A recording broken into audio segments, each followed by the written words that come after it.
बाबा नंद ने एकादशी का व्रत रखा निराहार रह करके, और रात्रि में भ्रम हो गया, सवेरा समझ करके अर्धरात्रि में स्नान करने चले गए। आसुरी बेला होने के कारण वरुण देवता के दूतों ने बाबा नंद को डुबकी जैसे लगाया, वैसे पकड़ के ले गए। वरुण लोक ले गए। जब बाहर निकले नहीं जल के बाबा नंद, तो ग्वाले गए, श्री कृष्ण से बताया कि नैया तेरे बाबा तो जल में डूब गए। इतना सुनते श्री कृष्ण आए, सीधे जल में प्रवेश किया, वरुण लोक पहुंचे। जैसे वरुण लोक के दरवाजे में गए, वरुण देवता ने देखा तो तुरंत सिंहासन से उठकर खड़े हुए, बड़ी आव भगत करी, पूजा आरती करने लगे। अचानक बाबा नंद बंधन में बंधे थे, दृष्टि पड़ी, अरे तो मेरा कन्हैया है, यहाँ कैसे आ गया? और लगता मेरे लाला की तो पुरानी रिश्तेदारी है, यहाँ हमें बांध के रखा है इन लोगों ने और मेरे लाला की आरती उतार रहे हैं। बड़ा स्वागत सत्कार हुआ। फिर वरुण देवता ने हाथ जोड़कर कहा, कहिए सरकार कैसे आना हुआ, दास के ऊपर कैसे कृपा करी आपने? अरे कहा मेरी तो आरती करते हो, पूजा करते हो और मेरे पिताजी को बंदी बना रखे हो। कौन है आपके पिताजी? यही सामने जो बंधन में बंधे।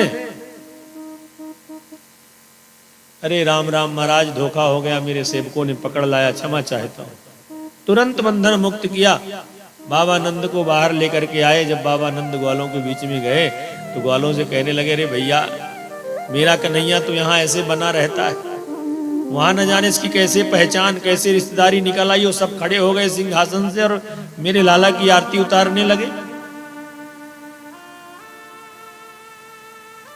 अब जब ऐसी प्रशंसा सुनी तो सभी ग्वालों के मन में ऐसा लगा कि ये जो हमारा कृष्ण है ये साक्षात नारायण है। हमने सुना है कि नारायण के बैकुंठ होता है, तो कहा कन्हैया यदि सचमुच में तू भगवान है तो मुझे बैकुंठ का दर्शन करा दे, मेरी बड़ी इच्छा है। प्रभु ने सोचा कि आखिर ये मेरे मित्र हैं और इनकी इच्छा की पूर्ति होनी चाहिए। तो सभी ग्वालों को लेकर के श्री कृष्ण गए, ब्रह्म हृदय में ब्रह्म कुंड में स्नान करवाया। और जैसे सबरे ग्वालों ने ब्रह्म कुंड में डुबकी लगाई कि पहुंच गए बैकुंठ। और जब बैकुंठ पहुंच गए, वहां देखा कि चार चार हाथ के सब बढ़िया चमकीले चमकीले वस्त्र पहने, कीट मुकुट धारण किए, यहां सब घूम रहे हैं। ग्वालों ने हमेशा की तरह कहा, भैया जय श्री कृष्ण। अब कोई काहे को बोले, वहां जय श्री कृष्ण चलता ही नहीं है।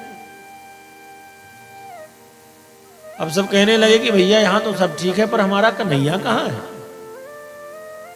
तब तक दृष्टि गई, ऊंचे से ऊंचे सिंहासन पर श्री कृष्ण विराजमान है।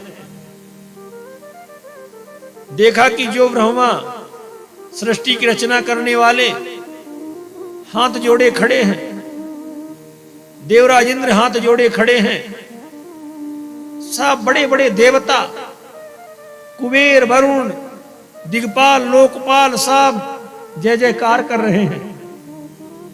एक ग्वाला ने कहा, भैया ये मेरा कन्हैया है कि कोई दूसरा है? ये तो ब्रह्मा भी, जो वेद पढ़ने वाले ब्रह्मा, इनके सामने हाथ जोड़े नतमस्तक खड़े हैं। अब कोई किसी से बात नहीं कर रहा, एक ने दूसरे का हाथ पकड़ा, भैया इधर उधर मत जाना, यहाँ कोई अपनी भाषा जानता नहीं है, कहीं भटक गए तो फिर रास्ता भी नहीं मिलेगा।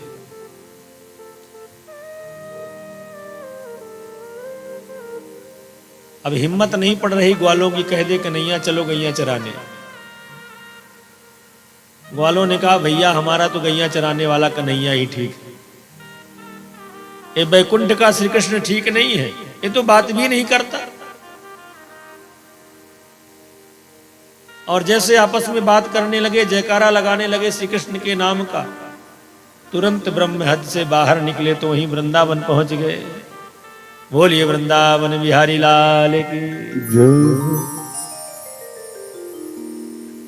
जैसे वृंदावन पहुंचे, भगवान की माया थी, सब दिखा दिया।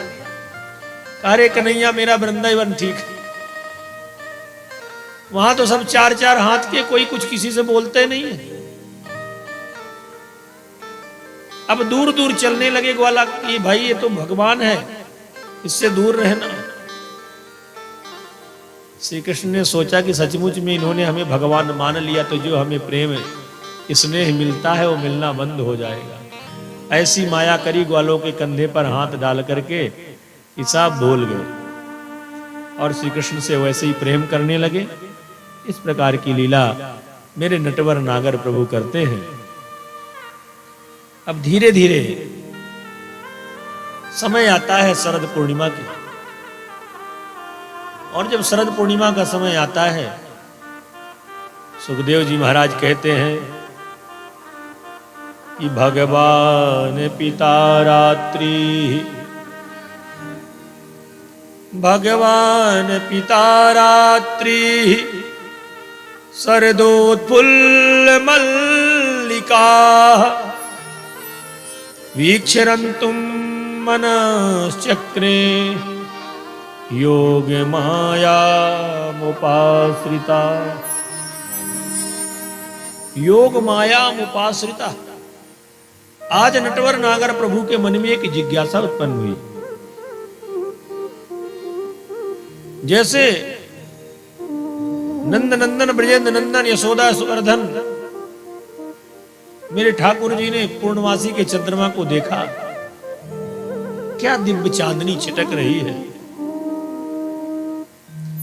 और चंद्रमा की चांदनी जहां पर पड़ती है वहां का वन बिल्कुल जगमगा उठा है, तरह तरह के पुष्प खिले हुए हैं, बड़ा रमणीय दृश्य दिखाई दे रहा है। क्यों ना इस रात्रि का सदुपयोग कर लूं। उधर गोपियों को कहा भी था प्रभु ने कि हे देवियों, ऐसी दिव्य रात्रियां आएंगी जिस रात्रि में हम तुम्हारी अभिलाषा पूर्ण करेंगे। तब से वो गोपियां इंतजार में थी। आज शरद पूर्णिमा की रात्रि को देख करके मेरे प्रभु के मन में लीला करने की इच्छा हुई। तो मायापति को भी जब लीला करनी होती है तो माया की जरूरत पड़ती है। बिना माया के मायापति भी लीला नहीं कर सकता, क्योंकि लीला एक में नहीं होती, एक के साथ अनेक होना पड़ता है। अकेले कोई लीला नहीं होगी। लीला करने के लिए 2 4 10 व्यक्ति चाहिए, तब तो लीला होगी। तो प्रभु ने माया का आश्रय लिया। जब देखा कि शरदोत्फुल्ल मल्लिका, शरद पूर्णिमा का चंद्रमा चमक रहा है और पुष्प खिले हुए हैं, तब वीक्षरन्तुम मनश्चक्रे। यद्यपि भगवान का कोई मन नहीं होता, परमात्मा बिना मन का होता है। भगवान तो अमना है, अप्रमाणो है मना शुभ्रा। मन भक्त का होता है और बनते भगवान है। भगवान का अपना कोई मन नहीं होता, क्योंकि ठाकुर जी कहते हैं ना कि अहम भक्त पराधीनो रस स्वतंत्र वद्दुजा। भगवान भक्त के पराधीन होते हैं। तो ठाकुर जी ने आज लीला करने का मन बनाया, तो योग माया का आश्रय लिया। अब योग माया शब्द भागवत में है, योग मायाम उपाश्रिता। योग माया के विद्वानों ने अनेक अर्थ किए हैं। आखिर भगवान ने कौन सी माया का आश्रय लिया? एक माया भगवान की है, योग माया शब्दौ यस्याम तम योग मायाम बंसी उपाश्रिता। बंसी रूपी योग माया का भगवान ने आश्रय लिया। और एक योग माया है भगवान की लीला में जो साथ देने वाली, योग मायाम श्री राधाम, योग मायाम श्री राधाम उपाश्रित उप आश्रिता श्रमाश्रयोपि भगवान। योग मायाम श्री राधाम उपाश्रिता श्रमाश्रयोपि भगवान, माने जो भगवान की अंतरंग लीलाओं में सहगामिनी होने वाली राधा रानी है, ऐसी राधा रानी का आश्रय लिया प्रभु ने, और योग माया का आश्रय लेकर के मेरे नटवर नागर प्रभु ने वेणु निनाद किया।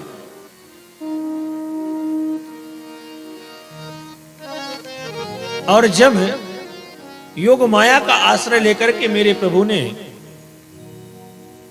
अधरों में बांसुरी को रखा और अधरों में बांसुरी लगा करके भगवान ने बांसुरी में क्लींग बीज, जो